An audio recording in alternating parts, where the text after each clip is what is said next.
আজকে আমাদের পড়ানোর বিষয় হবে পদার্থবিজ্ঞান দ্বিতীয় পত্রের একটি অধ্যায়। সেই অধ্যায়ের নাম হচ্ছে স্থিরতড়িৎ। আজকে হচ্ছে এই চ্যাপ্টারটার প্রথম ক্লাস। আমরা পর্যায়ক্রমে এই অধ্যায়টা সম্পূর্ণ কভার করব। প্রথমে আমরা যে কাজটা করব সেটা হচ্ছে আমাদের এই চ্যাপ্টারে টোটাল 3 ধরনের প্রশ্ন এসে থাকে সৃজনশীলের জন্য। আমাদের ফার্স্ট যে টাইপটা আসে সেটা হচ্ছে এই যে কুলম্ব বল রিলেটেড, যেটা আমরা ক্লাস 9-10-ও পড়ছি। সেই কুলম্ব বলের উপর বেস করে আমরা কিছু অঙ্ক করব, যে কোনো একটা বস্তু কোন কন্ডিশনে কোথাও ঝুলে থাকবে বা সাম্যাবস্থায় থাকবে সেই শর্তগুলো পড়ব। এরপরে হচ্ছে আমরা তড়িৎ বিভব এই টপিকটাও পড়ব, প্রাবল্য এই টপিকগুলো পড়ব। এই দুটো টপিক আমরা ক্লাস 9-10 পড়ে আসছি, আমরা একটু অ্যাডভান্স লেভেল করে পড়ব। আর ধারকত্ব আমরা হালকা পড়েছিলাম, সেটা জাস্ট সংজ্ঞা আকারে ছিল, বাট এবার আমরা বিস্তর আলোচনা করব এই বিষয়গুলোর উপর। তাহলে মূলত এই 3 ধরনের এই টপিক থেকে টাইপ থেকে আমার সৃজনশীল প্রশ্নগুলো হয়ে থাকে। আমরা পর্যায়ক্রমে সবগুলো জিনিসই শিখব। তাহলে আজকে আমরা টাইপ 1-এর কুলম্ব বল কোন শর্তে কোনো একটা বস্তু ঝুলানো যাবে বা সাম্যাবস্থায় থাকবে সেই জিনিসটা আমরা বের করব।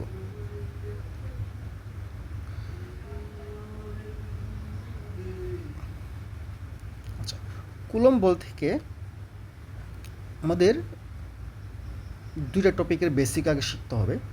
সেটা হচ্ছে কুলম্বের সূত্র যেটা আছে, যেটা আমরা ক্লাস 9-10 পড়ে আসছি। যেটা হচ্ছে চার্জের কোয়ান্টম। এই টপিকটা একটু শব্দগুলো একটু নতুন, এই জিনিসগুলো আমরা ভালোভাবে বোঝার চেষ্টা করব।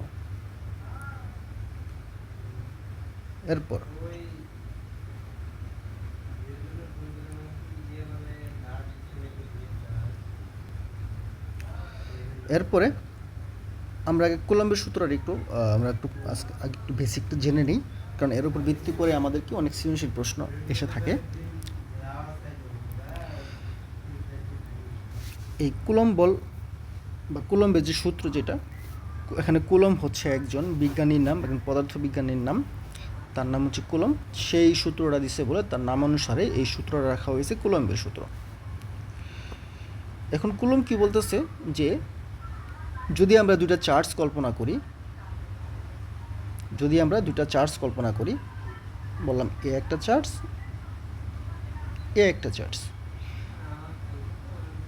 এই চার্জটা আমার কি হতে পারে, ধনাত্মক হতে পারে, এটা ধনাত্মক হতে পারে, এটা আমার ধনাত্মক হতে পারে, এটাও ধনাত্মক হতে পারে, এটা আমার ঋণাত্মক হতে পারে, এটাও আমার ধনাত্মক হতে পারে, এটা ধনাত্মক হতে পারে, এটা ঋণাত্মক হতে পারে, এটা ঋণাত্মক হতে পারে, এটা ঋণাত্মক হতে পারে। মানে যে কোনোভাবে এই চার্জগুলা থাকুক না কেন, যদি ধনাত্মক থাকে তাহলে কী করবে, আকর্ষণ করবে। আর যদি কি থাকে, আমার ধনাত্মক থাকলে কী করবে, আকর্ষণ করবে, অথবা ঋণাত্মক থাকলে কি আকর্ষণ করবে, এবং ঋণাত্মক থাকলে বিকর্ষণ করবে। অর্থাৎ ওরা যেভাবে থাকুক না কেন, হয় আকর্ষণ করবে, না হয় কী করবে, বিকর্ষণ করবে। কুলম্ব বলতেছে কি, যে এই দুইটা চার্জ এর মধ্যে যে এই আকর্ষণ বা বিকর্ষণ যাই থাকুক না কেন, এরা আকর্ষণ করুক অথবা কি বিকর্ষণ করুক, যেটাই করুক না কেন, এই আকর্ষণ বা বিকর্ষণ বলটার মান এই 3টা বিষয়ের উপর ডিপেন্ড করবে। কয়টা বিষয়? 3টা বিষয়ের উপর ডিপেন্ড করবে। সেই বিষয়গুলো কি, একটা হচ্ছে চার্জের পরিমাণ, অর্থাৎ এই যে দুইটা যে আমি চার্জ দিয়েছি, এই চার্জগুলোর পরিমাণ যদি কি হয়, আমার ভিন্ন ভিন্ন হয়, তাহলে এদের মধ্যে আকর্ষণ বা বিকর্ষণ বলের মানও কি আসবে, ভিন্ন ভিন্ন হবে। আর সেকেন্ড যে শর্তটা, সেটা হচ্ছে এই চার্জ দুটাকে আমি কতটুকু দূরত্বে রাখছি পরস্পর থেকে, এই দূরত্বের উপর ডিপেন্ড করেও এদের কী করবে, আকর্ষণ বা বিকর্ষণ বলের মান কী হবে, আমার পরিবর্তন হবে। কীভাবে পরিবর্তন হবে সেটা আমরা কিছুক্ষণ পরের স্লাইডেই পড়ব। এবং তৃতীয় যে শর্তটা, সেটা হচ্ছে এই দুইটা চার্জকে কোন মাধ্যমে রাখা হয়েছে, অর্থাৎ মধ্যবর্তী মাধ্যমের উপর কী করবে, এটা ডিপেন্ড করবে।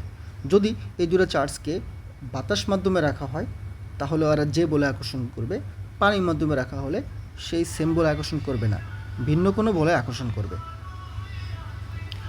আর যদি এদেরকে আমি মোট কথা হচ্ছে মাধ্যম ভিন্ন হলে আকর্ষণ বলের মানও কী হবে আমার চেঞ্জ হয়ে যাবে। এই হলো আমার তিনটা বিষয়। এই তিনটা বিষয়ের উপর কী করবে আমার এই কুলম্বের বলটা ডিপেন্ড করবে। তাহলে আমরা দেখি আসলে সে আসলে এই তিনটা বলের এই তিনটা শর্ত আসলে কীভাবে কাজ করে সেটা আমরা দেখি।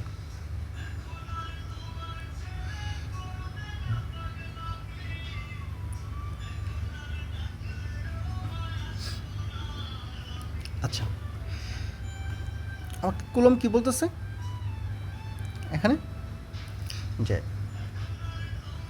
যে কুলম্বের যে সূত্র যেটা দিয়েছে সেই সূত্রটা আসলে কী বলছে সেটা আমি সেটা আমি ব্যাখ্যা করার জন্য তার আগে আমি সূত্রটা একটু একটু একটু চিত্রের মাধ্যমে ব্যাখ্যা করি।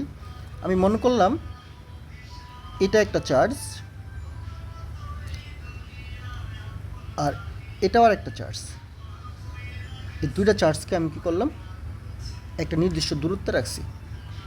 কতটুকু দূরত্বে রাখছি, এই দূরত্বটা হবে ডি। দূরত্ব হবে কত আমার ডি, মানে এই দূরত্বটা কত হবে আমার ডি। আসলে দূরত্ব আসলে এতটুকু না, দূরত্ব হচ্ছে এই বস্তুর কেন্দ্র থেকে এই বস্তুর কেন্দ্র পর্যন্ত যে দূরত্ব সেটা হচ্ছে ডি। মানে এই দূরত্ব আমার কি সেন্টার টু সেন্টার হিসাব করতে হয়। আমি এই চার্জটার নাম দিলাম কত আমি Q1, এটার নাম দিলাম কি আমি Q2। এই দুইটা চার্জকে আমি পরস্পর ডি দূরত্বে রাখছি। তাহলে এই দুইটা চার্জ পরস্পর কি হয়, আকর্ষণ করবে না বিকর্ষণ করবে। যদি এরা বিপরীতধর্মী চার্জ হয় পরস্পরকে আকর্ষণ করবে, আর যদি সমধর্মী চার্জ হয় বিকর্ষণ করবে। বলছে কি এই আকর্ষণ বা বিকর্ষণ বলের মান এটা হবে কি এই চার্জ দূরের গুণফলের সমানুপাতিক হবে। অর্থাৎ Q1 এবং Q2 যদি গুণ করি সেই গুণফলটার সমানুপাতিক হবে। অর্থাৎ কি এদের মধ্যে আকর্ষণ বা বিকর্ষণ বলের মান যদি আমার কি হয়ে থাকে, যদি আমার F হয়ে থাকে, তাহলে F হবে আমার কার সমানুপাতিক, তবে Q1 আর Q2 গুণফলের সমানুপাতিক। এটা আমার কি ফার্স্ট অংশ এই সূত্রের। সেকেন্ড অংশটা কি, যে এই আকর্ষণ বা বিকর্ষণ বলের মান এদের মধ্যবর্তী দূরত্বের ব্যস্তানুপাতিক হবে। মধ্যবর্তী দূরত্বের ব্যস্তানুপাতিক হবে। এই কথার অর্থ কি, মিনিং কি? এই কথার মিনিং হচ্ছে যে যদি আমি যদি প্রথম কনসেপ্টের প্রথম যে লাইনটা বললাম সেটার মিনিং যদি খুঁজি, অর্থাৎ Q1 এবং Q2 এদের মান যত বেশি হবে তাহলে এদের গুণফলের মানও বেশি হবে, তো তত বেশি এরা কি আকর্ষণ অথবা বিকর্ষণ করবে। এটা হচ্ছে প্রথম সূত্রের মিনিং। অর্থাৎ এদের গুণফলের মান যত বেশি হবে এদের বল আকর্ষণ বা বিকর্ষণ বল তত বেশি হবে, আর গুণফলের মান যত কম হবে এদের আকর্ষণ বা বিকর্ষণ বলের মান তত কম হবে। এটা হচ্ছে এদের মধ্যে সমানুপাতিক যে ধর্ম সেটা। আর ব্যস্তানুপাতিকের কনসেপ্টটা কি, আমি কি বলছি যে এই আকর্ষণ বিকর্ষণ বলের মান কী হবে, এদের দূরত্বের বর্গের ব্যস্তানুপাতিক হবে। অর্থাৎ এরা যে দূরত্ব আছে, যদি দূরত্ব বাড়ায় দিলে কী হবে, এদের মধ্যে বিকর্ষণ বলটা কমে যাবে। এখন যে দূরত্ব আছে আমি যদি দূরত্ব কী করে দিই, আমি দূরত্ব যদি কী করি এখান থেকে এটা যদি বাড়ায় দিই, যদি আমি এদিকে নিয়ে আসি, দেখা গেল এটাকে যদি আমি এদিকে নিয়ে আসি বা একটু দূরে নিয়ে যাই, তাহলে দেখা যাবে কি আমার এদের বিকর্ষণ বা আকর্ষণ বলে মানে আমার কি কমে যাবে, কারণ দূরত্ব বলে কমে যাবে। বাট কমার হারটা কি, কমার হারটা হচ্ছে বর্গের ব্যস্তানুপাতিক। অর্থাৎ বর্গ হিসেবে কী হবে, এটা কমতে থাকবে। আর যদি দূরত্ব কমায় তাহলে কী হবে, বিকর্ষণ বা আকর্ষণ বলের মান বাড়তে থাকবে, সেটাও বর্গ আকারে। তাহলে এই দূরে হচ্ছে আমার কি মেইন সূত্র কুলম্বের, ঠিক আছে। এখন এই সূত্রটা যদি এখন আমি ব্যাখ্যা করি তাহলে ব্যাখ্যাটা সহজে বুঝতে পারবো। কী বলছে দেখো, যে কোনো একটি নির্দিষ্ট মাধ্যমে, তাহলে মাধ্যমটা আমার নির্দিষ্ট থাকা লাগবে, কারণ মাধ্যম যদি ভিন্ন হয় তাহলে কি আকর্ষণ বিকর্ষণ বলের মান আমার কি চেঞ্জ হতে থাকবে। তাই আমি একটা নির্দিষ্ট মাধ্যম কল্পনা করবো। এর জন্য কি বললাম, কোনো একটি নির্দিষ্ট মাধ্যমে দুইটি বিন্দু চার্জের জন্য, অর্থাৎ যে দূরে আমি চার্জ এখানে কল্পনা করছি Q1 Q2, সেই দূরের চার্জকে আমি বিন্দু চার্জ কল্পনা করলাম। সেই দূরের চার্জের মধ্যে যে ক্রিয়াশীল কি আমার আকর্ষণ বল হতে পারে, আবার কি বিকর্ষণ বল হতে পারে। সেই আকর্ষণ বা বিকর্ষণ বলের মান কার সমানুপাতিক হবে, এই চার্জ দুটার গুণফলের সমানুপাতিক হবে, এবং এই চার্জ দুটির মধ্যবর্তী দূরত্বের ব্যস্তানুপাতিক হবে। এটা আমি এখানে দুটো লাইন প্রকাশ করছিলাম। আর আরেকটা লাইন বলতে হবে এই সূত্রটা আসলে, সেটা হচ্ছে কি, যে এই বল চার্জ দুটির সংযোগ সরলরেখা বরাবর ক্রিয়া করে। এই কথার অর্থ কি, এই যে আমি বলছিলাম যে প্রথমে যে সেন্টার টু সেন্টার এই আকর্ষণ বলটা ক্রিয়া করবে বা বিকর্ষণ বলটা ক্রিয়া করবে। এটা হচ্ছে আমার কি কুলম্বের সূত্রের ব্যাখ্যাটা। এখন এখান থেকে তোমার কী আসে, সৃজনশীল প্রশ্ন আসবে, অঙ্ক আসবে। তাহলে এখান থেকে একটা সূত্র ডেভেলপ করা যায়। সেই সূত্রগুলা হচ্ছে যে যদি এটাকে যদি মার্চ করি তাহলে সমানুপাতিক লিখলাম, তাহলে কি Q1 Q2 উপরে চলে গেল আর D স্কোয়ার নিচে চলে আসলো। এখন এই সমানুপাতিক চিহ্ন উঠাইলে একটা ধ্রুবক চিহ্ন চলে আসে, একটা ধ্রুবক আসে। সেই ধ্রুবকটা এখানে কোনটা, এই ধ্রুবকটা হচ্ছে এই যে অংশটুক যেখানে আমি দিছি, এটা হচ্ছে কি আমার ধ্রুবক। এই ধ্রুবকটাকে একটু ভালো করে খেয়াল করতে হবে যে 1/4 যে অ্যাপসিলন নট কত কে, এখানে কে কি আর অ্যাপসিলনটা কি, 4 তো চিনি। এখানে এই অ্যাপসিলনের পরিচয় হচ্ছে, এটাকে বলা হয় শূন্যস্থানের কি বেদনযোগ্যতা। একে বলা হয় কি শূন্যস্থানের বেদনযোগ্যতা। এর মানটা হচ্ছে ধ্রুবক। এর মানটা আমাদের কী করতে হবে, মুখস্থ রাখতে হবে। এর মানটা কি আমি বলে দেবো। আর কে বলা হয় কি ডাই ইলেকট্রিক ধ্রুবক, এটাকে বলা হয় কি ডাই ইলেকট্রিক ধ্রুবক। যদি এই দূরে চার্জকে আমি যদি শূন্য মাধ্যমে রাখি তখন কে এর মান কত হয়ে যায়, কে এর মান হয়ে যায় কত আমার 1। আর যদি এটাকে আমি বায়ু মাধ্যমে রাখি তাহলে কে এর মান হয়ে যায় কত 1.005। আর পানি মাধ্যমে রাখলে কে এর মান কত হবে 80। তাহলে শূন্য মাধ্যমে কে এর মান যে 1, এটা মুখস্থ রাখবো। বাকিগুলা দিয়ে যদি প্রশ্ন আসে যে আমি চার্জ দুটাকে পানির মাধ্যমে রাখছি বা বায়ুর মাধ্যমে রাখছি, সেক্ষেত্রে কে এর মান কী করা থাকবে, আমার দেওয়া থাকবে প্রশ্নে। নর্মালি যদি কোনো কিছু মান দেওয়া না থাকে, কোনো কিছু বলা না থাকে, তাহলে ধরে নিতে হবে মাধ্যমটা হচ্ছে শূন্য মাধ্যম, অর্থাৎ কে এর মান কত 1। কে এর মান যদি 1 হয় তখন সূত্রটা হবে এরকম যে 1/4 এপসিলন নট, এবং এই মানটা ধ্রুবক। এই মানটা কত, এই মানটা হচ্ছে যে 9 ইন্টু কত 10⁹9। এর একক হচ্ছে সূত্র থেকে চলে আসে নিউটন মিটার স্কোয়ার কি পার কুলম স্কোয়ার। এই মানটা আমি এই যে কোণার মধ্যে দিয়ে রাখছি, এই কোণার মধ্যে দিয়ে রাখছি আমি এই মানটা। হ্যাঁ, ওকে। আর এখান থেকে যদি অ্যাপসিলনের মান বের করা হয়, অর্থাৎ কি এখানে যদি 1/4 এপসিলন নট সমান যদি এই মানটা দেওয়া আছে, এই যে এই মানটা আমার যা মুখস্থ আছে, তাহলে এখান থেকে চাইলে আমরা কী করতে পারি, আমরা অ্যাপসিলন নটের মানটা বের করতে পারি। এখান থেকে অ্যাপসিলন নটের মানটা কত আসে, সেই মানটা আসে 8.854। একটু বড় হয়ে যাচ্ছে লেখাটা।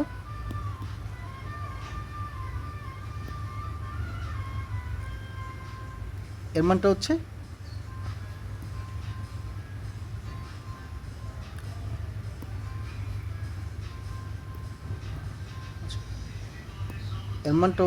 অ্যাপসিলনের মানটা এটা হচ্ছে 8.854 ইন্টু 10⁻⁻12।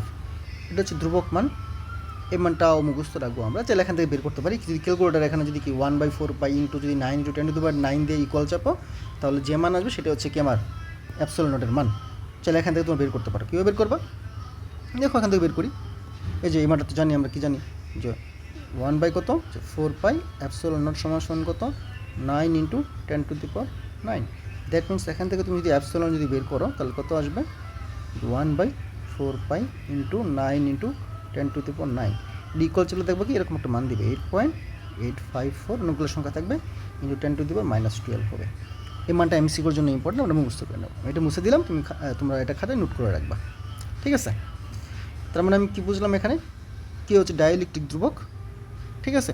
যদি শূন্য স্থানের কথা বলে থাকে তাহলে যা সেখানে এই ধ্রুবকটা অনলি কী হবে, এই ধ্রুবকটা অনলি হবে আমার কত 1/4 এপসিলন নট, এবং এর মানটা আমরা কত বসাবো 9 ইন্টু 10⁻9 বসাবো, ঠিক আছে। আবার অনেক সময় কে এর মান দেওয়া থাকলে তো হয়ে গেলো আমার এটা। আর এখানে এখানে চাইলে আবার কি কে এর মানটা অন্যভাবে আমরা মনে রাখতে পারি। সেই মানটা কি, যে কে সমান হচ্ছে, যদি আমি কি আমি তো এখানে বলছিলাম যে আসলে এখানে অ্যাপসিলন নট হচ্ছে কি আমার শূন্যস্থানের বেদনযোগ্যতা, ঠিক আছে। আর যদি এটা আমার পানি মাধ্যমের কথা বলে থাকে যে পানি মাধ্যমের বেদনযোগ্যতা কত, সেটাকে আমি অ্যাপসিলন দ্বারা প্রকাশ করব। তাহলে এই অ্যাপসিলন আর এই অ্যাপসিলনের মধ্যে সম্পর্ক আছে। সম্পর্কটা কি, যে মাধ্যমের আমার অ্যাপসিলন বের করতে বলবে, বাকি শূন্য বেদনযোগ্যতা বের করতে বলবে, সেই মাধ্যমে বেদনযোগ্যতাকে যদি আমি শূন্য স্থানের বেদনযোগ্যতাটা ভাগ করি তাহলে আমি কি পাই? তাহলে আমি ডাইইলেকট্রিক ধ্রুবক কে পাই। কে সমান সমান হচ্ছে কি অ্যাপসিলন বাই অ্যাপসিলন নট। এটাকে আবার কি বলা যায় যে এফ বাই এফ নটও বলা যায়। অর্থাৎ যদি আমি ওই চার্জটাকে যদি শূন্য মাধ্যমে রাখি তাহলে যে বল আকর্ষণ করবে, আর যে মাধ্যমে আমি বের করতেছি ওই মাধ্যমে যদি রাখি ওই মাধ্যমে যে বলটা পাবো সেই দুটো বলকেও ভাগ করলে যে অনুপাত আসে অ্যাপসিলনকে অ্যাপসিলন নট দ্বারা ভাগ করলে একই মান আসবে। আর এই মানটাকে বলা হয় কে, যেটাকে বলতেছি আমরা কি ডাইইলেকট্রিক ধ্রুবক। এটাও এখানে লিখে দিছি, ঠিক আছে? তুমি দেখে দেখে এটা তোমরা নোট করে ফেলবা। এই যে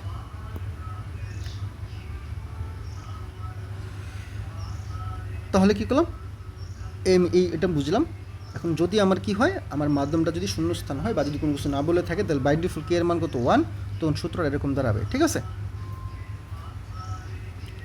এই যে এরকম দাঁড়াবে। হ্যাঁ, এখানে যে লাইনে লিখছি সেটা হচ্ছে তোমার এই যে এতটুকুর মান, এই এতটুকুর মান হচ্ছে কত, এই এতটুকুর মান হচ্ছে 9 × 10⁹, যেটা আমি বলছি এখানে।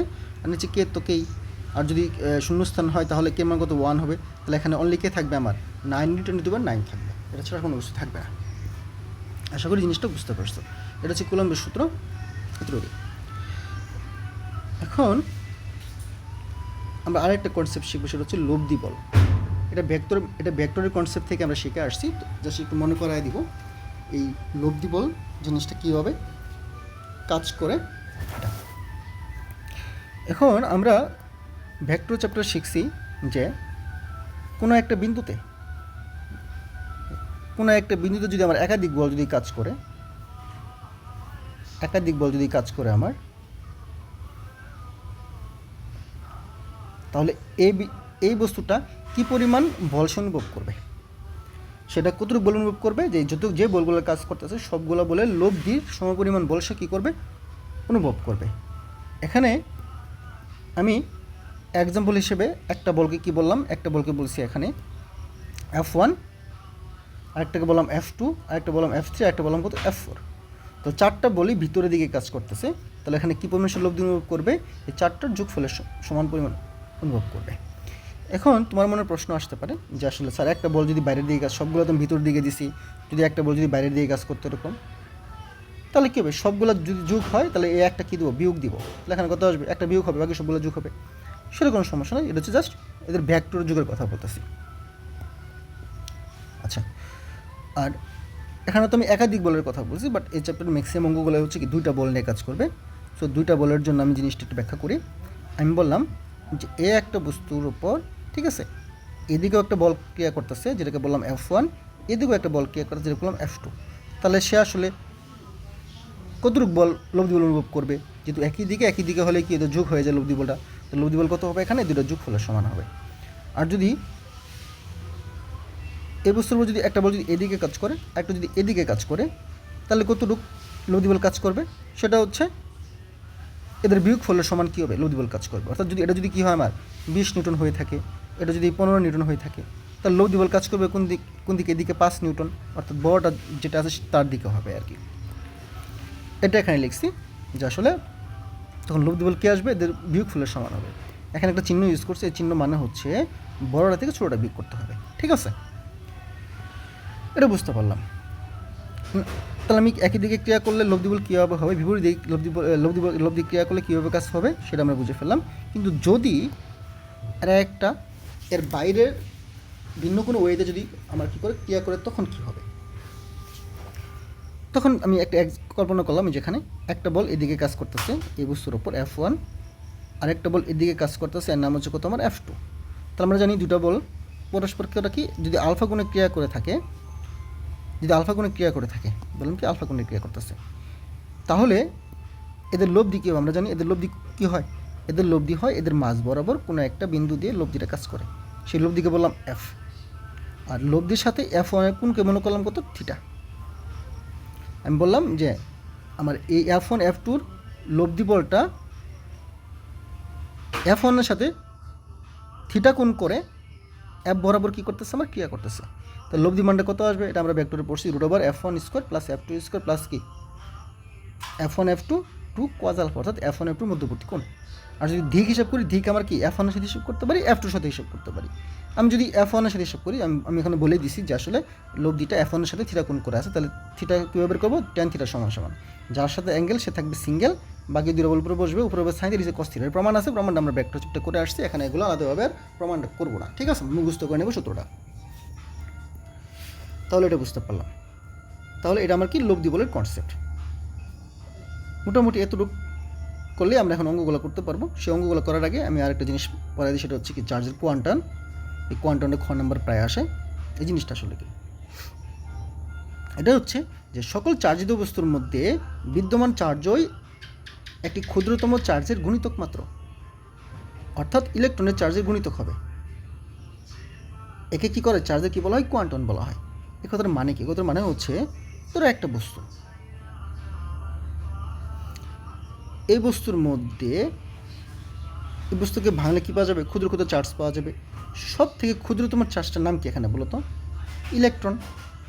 ইলেকট্রন হচ্ছে কি আমার এই বস্তুর সব থেকে ক্ষুদ্রতম চার্জ, মানে ইলেকট্রনকে ভাঙলে মনে করলাম আর কোনো চার্জ পাওয়া যায় না, ঠিক আছে। তাহলে এর মধ্যে কী পরিমাণ চার্জ আছে, আমি এর মধ্যে কতগুলো চার্জ আছে, আমি কখনো বলতে পারবো না এর মধ্যে কি 10.5টা চার্জ আছে। কয়টা, 10.5টা চার্জ আছে, মানে 10.5 পরিমাণ চার্জ আছে। এটা আমি কখনোই বলতে পারবো না। আমাকে বলতে হবে কি, হয় 10টা চার্জ আছে, না 11টা চার্জ আছে। অর্থাৎ চার্জের কোনো একটা বস্তুতে মোট চার্জের পরিমাণটা হয় ক্ষুদ্রতম চার্জের গুণিতক সংখ্যা, অর্থাৎ একটা পূর্ণ সংখ্যা দ্বারা গুণিতক হবে আর কি, ঠিক আছে। এটাই হচ্ছে চার্জের কোয়ান্টাম, যে সকল চার্জিত বস্তুর মধ্যে বিদ্যমান চার্জের একটা কি ক্ষুদ্রতম চার্জের গুণিতক মাত্র। ক্ষুদ্রতম চার্জ হচ্ছে ইলেকট্রন, তাহলে ইলেকট্রনের গুণিতক হবে। একে চার্জের কী বলে, কোয়ান্টাম বলা হয়। অর্থাৎ 2.5e বা -3.7e এই ধরনের চার্জ কখনো পাওয়া সম্ভব নয়। গণিত সংখ্যা পেতে হবে 10টা, অথবা কি 10e 15e, 10টা ইলেকট্রন, 15টা ইলেকট্রন, 100টা ইলেকট্রন, 1 কোটি ইলেকট্রন, এরকম হতে হবে। কখনো দশমিক সংখ্যক কি থাকা যাবে না, বা ইলেকট্রন কখনো থাকবে না। এটাকে বলে চার্জের কোয়ান্টাম। এটা আমরা খ নাম্বারের জন্য পড়ে নেব, ঠিক আছে।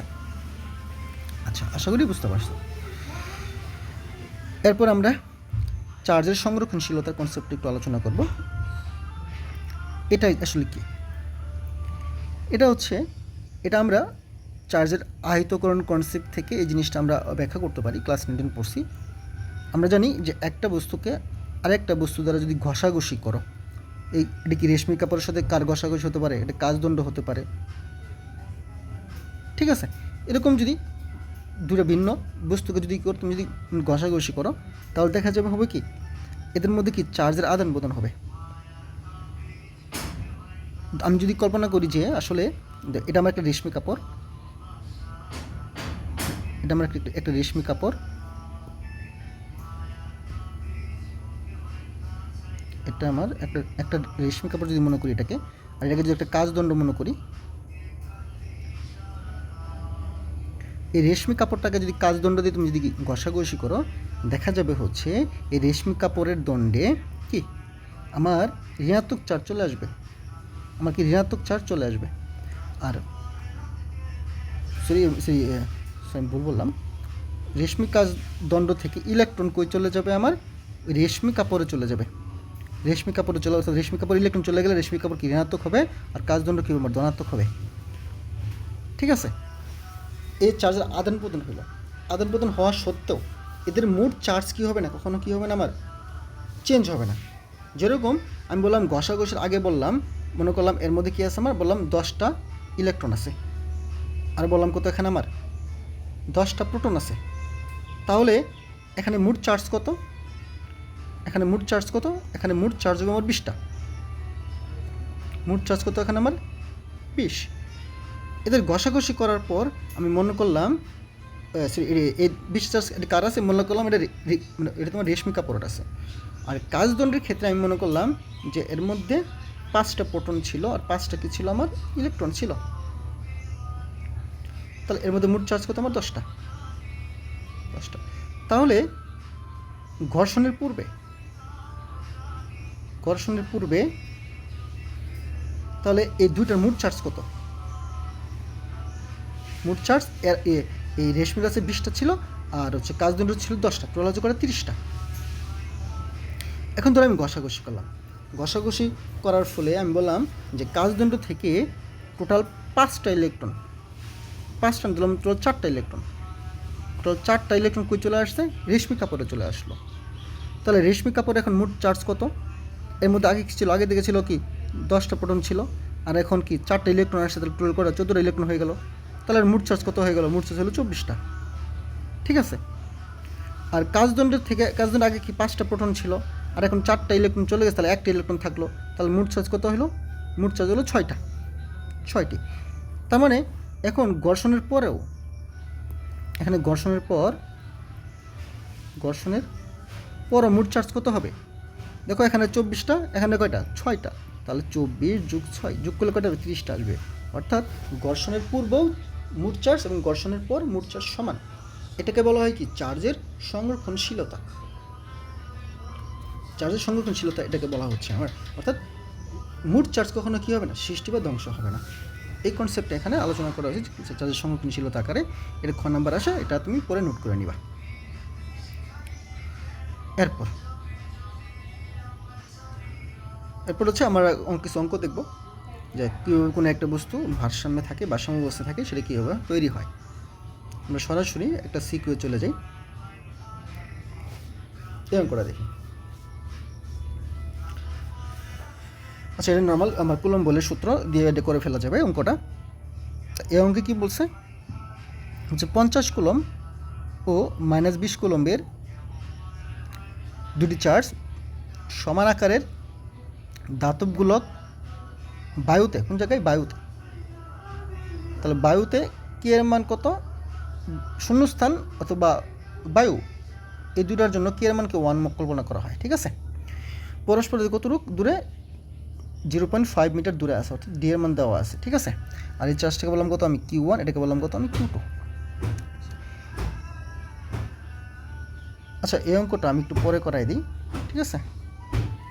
এই অঙ্কটা একটু পরে করাই দিই আমি। এই অঙ্কটা করার আগে আমি পরের অঙ্কে চলে যাই। পরের অঙ্কটা করে পরে এখানে আসতেছি।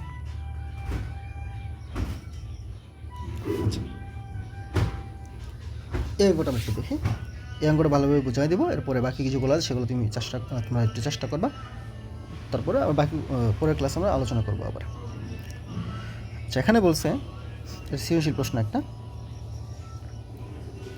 এখানে বলা হয়েছে যে পি, এখানে একটা চার্জ আছে।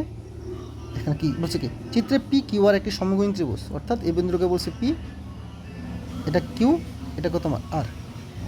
এটা একটা সমকোণী সমদ্বাহু ত্রিভুজ। সমকোণটা কোথায় আছে? উপরে আছে, 90 ডিগ্রি। ঠিক আছে। বলছে চিত্র অনুসারে পি বিন্দুতে কী করা হয়েছে? একটা বস্তু রাখা হয়েছে। সেই বস্তুর ভর হচ্ছে 1 কেজি। উপরে চিত্রে দেওয়া আছে, এটা চিত্র ঢেকে গেছে। এই বলছে কি এই বস্তু, এই পি বিন্দুতে যে বস্তুটা রাখা আছে সেই বস্তুটা ভারসাম্যভাবে ঝুলবে থাকবে কিনা তা পরীক্ষা করা হচ্ছে। আমার এখানে গণনার প্রশ্নটা বলছে কি যে হচ্ছে উদ্দীপকের পি বিন্দুতে বিভবের মান কত। কিন্তু বিভব টপিকটা আমরা এখনও পড়ি নাই, তাই আমরা এটা আলোচনা করব না। পরের প্রশ্ন চলে যাব। বলছে উদ্দীপকের পি বিন্দুতে স্থাপিত বস্তুটিকে শূন্যে ঝুলিয়ে রাখা সম্ভব হবে কিনা। তাহলে শূন্যে ঝুলিয়ে রাখা সম্ভব হবে কি না, এই কনসেপ্টটা আমি বুঝবো কিভাবে? এই কনসেপ্টটা হচ্ছে, এই কনসেপ্টটা বোঝার জন্য আমি নতুন একটা পেজ নেই, তাহলে বোঝা যাবে জিনিসটা।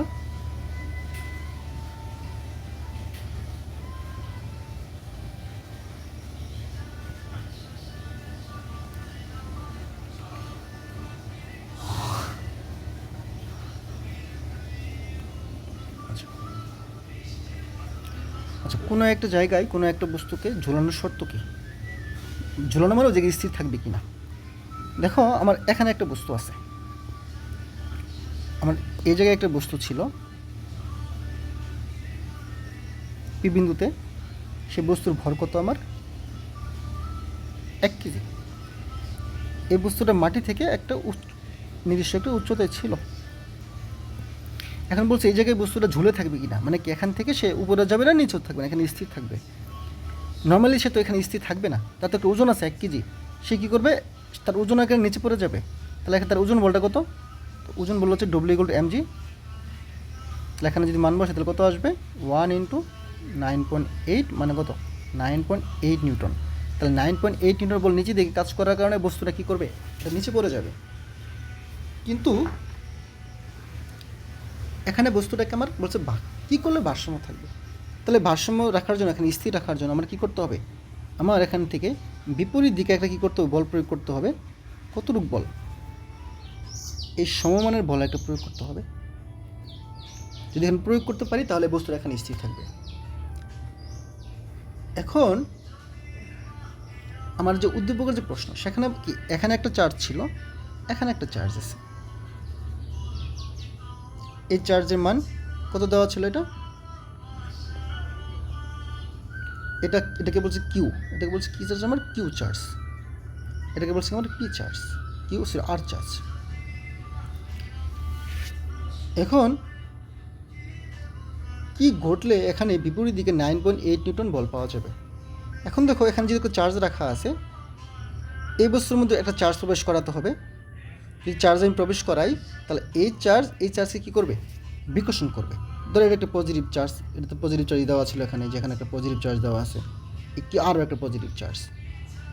তাহলে আমি কী করব, এই পয়েন্টে একটা যদি পজিটিভ চার্জ রাখি, এই পজিটিভ চার্জ কী করবে, বিকর্ষণ করবে। বিকর্ষণ করলে এটাকে কী করবে, এদিকে ঠেলে দেওয়ার চেষ্টা করবে। একইভাবে এই আর চার্জটাকে একটা পজিটিভ চার্জ দেওয়া আছে, এই চার্জটাকে বিকর্ষণ করে এদিকে ঠেলে দেওয়ার চেষ্টা করবে। তাহলে এই বস্তুর উপর দুটো বল ক্রিয়া করবে, এদিকে একটা বল ক্রিয়া করবে, এদিকে একটা বল ক্রিয়া করবে। আমরা জানি কোনো একটা বিন্দুতে একই সাথে যদি দুটো বল যদি ক্রিয়া করে, তাহলে ওই বস্তুটা কী পরিমাণ বল ফিল করবে, সেটা হচ্ছে তাদের লব্ধি সম পরিমাণ বল ফিল করবে। তাহলে এদের লব্ধি কোন বরাবর কাজ করবে, অবশ্যই মাঝ বরাবর কাজ করতে হবে, অবশ্যই মাঝ বরাবর কাজ করবে। এখন এই লব্ধির মানটা যদি 9.8 নিউটন হয়ে যায়, আর নিচের দিকেও তো আমার ওজন তো 9.8 নিউটন আছে, তাহলে দুটো বল সমান হয়ে গেল এবং বিপরীত দিকে হলো, তাহলে বস্তুটা এখানে ভারসাম্যে থাকবে।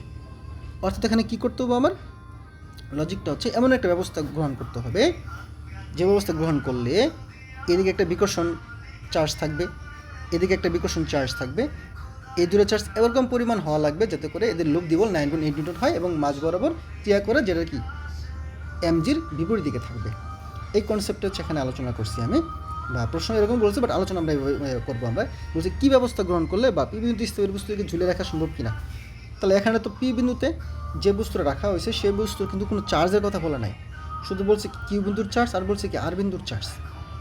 তাহলে আমি এখানে তো এর একটা ওজন আছে, নিচে দিয়ে ক্রিয়া করতেছে, ওজনটা কত দেখছিলাম কিছুক্ষণ আগে, এম তো 1 কেজি, 1 × 9.8, তার মানে 9 এখানে 8 নিউটন বল নিচের দিকে কাজ করতেছে। আমি কি বললাম, এখানে বললাম কিউ পরিমাণ চার্জ যদি রাখি, এই কিউ পরিমাণ চার্জ যদি রাখি, তাহলে কিউ পরিমাণ চার্জ আর এই বড় কিউ ছোটো কিউকে বিকর্ষণ করে এদিকে F1 পরিমাণ বল দিবে, এবং এই আর চার্জটা কিউকে বিকর্ষণ করবে এদিকে F2 পরিমাণ কি একটা বিকর্ষণ বল দিবে। আর F2 F1 এর লব্ধি বল বললাম এদিকে কাজ করবে, সেই লব্ধি বলটাকে বললাম F। তাহলে এই F আর mg পরস্পর কী হবে, সমান হবে, এটা কি ভারসাম্য থাকার জন্য। তাহলে এই কন্ডিশনে আমি কী করবো, কিউ এর মানটা বের করবো। কিউ এর মানটা যদি বের হয়ে যায়, আমি বলে দিতে পারবো যে আসলে এখানে কিউ পরিমাণ চার্জ যদি আমি এখানে রাখি, তাহলে বিপরীত দিকে 9.8 নিউটন বল ক্রিয়া করবে, যার কারণে বস্তুটা এখানে ভারসাম্যে থাকবে। তাহলে কিউটা আমি কীভাবে বের করবো সেটা আমি বের করে এখানে দেখাই। আমি বলছি এখানে কিউ পরিমাণ চার্জ রাখলাম, তাহলে কিউ চার্জ আর এই বড় কিউ এই দুটো পরস্পর বিকর্ষণ করবে। তাহলে বিকর্ষণ বলটাকে বললাম কি F1। এই বিকর্ষণ বলটা কীভাবে বের করবো, এই সূত্র দিয়ে বের করবো, কুলম্বের সূত্র। এই যে সূত্র, এখানে যেহেতু কোনো মাধ্যমের কথা বলে নাই, তার মাধ্যমটা কি শূন্য মাধ্যম ধরবো, তাহলে সেখানে মান কত হবে, ধ্রুবকটা 9 × 10⁻⁹। আর এখানে এইচ কিউ চার্জ দেওয়া আছে কত, যেটা, আর কিউটা কত কিউ, আর দূরত্বের বর্গ। তাহলে দূরত্ব বর্গ কি, এটা যদি সমকোণী ত্রিভুজ,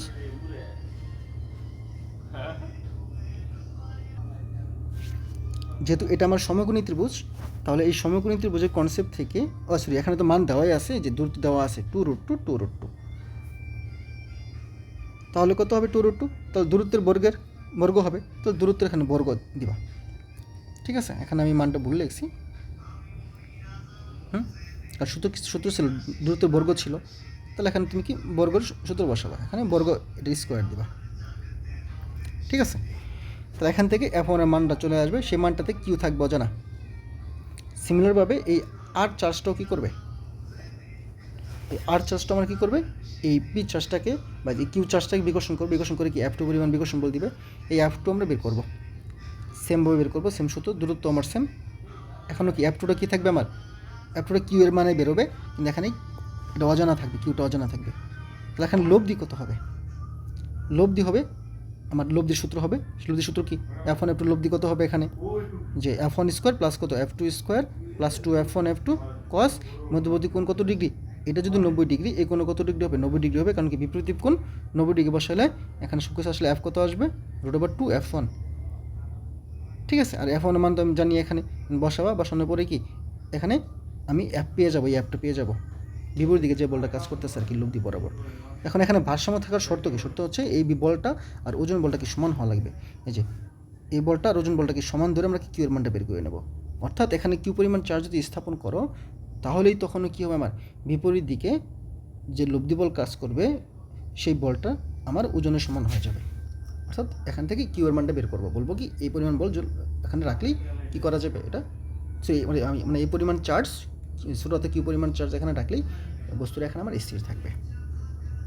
আশা করি অঙ্কটা বুঝতে পারছো। তাহলে এই সিমিলার অঙ্ক এখানে আরও বেশ কয়েকটা দেওয়া আছে, ঠিক আছে, এগুলো আমি পরের ক্লাসে দেখাই দেবো। আপাতত ওই বেসিকটা ক্লিয়ার করে তুমি এই অঙ্কগুলো, এই অঙ্কটা খুব ভালো করে মনোযোগ দিয়ে করবা। এখন আমার যে আগের অঙ্কটা যদি একটু দেখি, এই অঙ্কটা বুঝাই দিচ্ছি, এটা বোঝানোর পরে আজকের ক্লাস এখানেই শেষ হবে। এখানে কি বলছে এখানে যে 50 কুলম এবং -20 কুলম এই চার্জ দুটি সমান আকারের ধাতব গোলক বা বায়ুতে, তাহলে কে এর মান কত, এখানে 1, ঠিক আছে, বায়ুতে পরস্পর হতে কত 0.5 মিটার দূরে আছে, অর্থাৎ ডি এর মান দেওয়া আছে 0.5 মিটার দূরে রয়েছে। বলছে এই গোলক দুটাকে পরস্পরের সংস্পর্শ নিয়ে পুনরায় একই দূরত্বে রাখা হলো, স্পর্শের পূর্বে পরে তাদের মধ্যকার বলের মান কত। অর্থাৎ এখানে দুটো চার্জ দেওয়া ছিল, একটা ছিল কত আমার Q1, একটা ছিল কত Q2। অর্থাৎ এই Q1 এবং Q2 বললাম কি, Q1 যেহেতু ধাতব গোলক, এটাকে বললাম কত 50 কুলম, এটাকে -20 কুলম ধরলাম, যেহেতু দেওয়া দুটো চার্জ দেওয়া আছে। এটা কত দূরত্ব ছিল, ওটা ছিল 0.5 মিটার দূরে ছিল, মানে এরা সংস্পর্শ করার পূর্বে। তাহলে এই অবস্থায় এদের মধ্যে আকর্ষণ বল কত আসবে, আকর্ষণ বলের সূত্র কত, F সমান কত 1/4 এপসিলন নট, কে এর মান 1 আর Q1 Q2 মান দেওয়া আছে, মানগুলা কী করলাম আমি বসায় কী করব, আমি এদের বলটা বের করব, সূত্র দিয়ে বলটা বের করব। এটা কি স্পর্শের পূর্বে। এখন বলছে কি এদেরকে স্পর্শ করা হলো, এখন স্পর্শ করলে কি চার্জ কি আগের মতো কি -20 কুলম 50 কুলম থাকবে না, যে চার্জের আদান প্রদান হবে। তাহলে চার্জের আদান প্রদান হওয়ার পরে ফাইনালি এদের মধ্যে যে চার্জটা থাকবে, সেই চার্জ দুইটা বলছে কি একই দূরত্ব রাখা হবে। যদি রাখি 0.5 মিটার দূরত্ব যদি রাখি, তাহলে তখন এদের মধ্যে সেই মধ্যবর্তী বল কত আসবে, সেই বলটাকে অ্যাপ বের করতে হবে। তাহলে আগে তো Q1 Q2 জানা ছিল, তাহলে এখন Q1 কত হচ্ছে 15 কুলম, Q2 কত হচ্ছে 15 কুলম। কীভাবে এটা হইলো, কারণ আমরা জানি কি এদের আদান প্রদান হওয়ার পরে এদের মধ্যে ফাইনালি যে চার্জটা হবে, সেই চার্জটা হবে কি এদের গড় চার্জের সমান। এদের গড় চার্জ কত আগে ছিল কত -20 কুলম, এটা ছিল 50 কুলম, এদের যোগ করে 2 দ্বারা ভাগ করলে কত আসবে, দেখো 15 কুলম আসতেছে। অর্থাৎ এদের স্পর্শ করার পরে এদের মধ্যবর্তী চার্জ হবে কত, এদের চার্জ হবে কত, এদের হবে 15 কুলম, এটারও 15 কুলম। তাহলে 15 কুলম ধরে আমরা কী করবো, আবার বল বের করবো। তাহলে এটাকে স্পর্শের পূর্বে বল বের করলাম আর পরের বল বের করলাম, এই দুটো বলে আমরা কী করবো, কম্পেয়ার করলেই ওটা আমার উত্তর, ঠিক আছে। এটাই হচ্ছে আমার অঙ্ক, এটা আশা করি এটা বুঝতে পারছো, ঠিক আছে। আজকে ক্লাস এতটুকু সুন্দর করে নোট করে আমাকে দেখাবা কালকের মধ্যেই।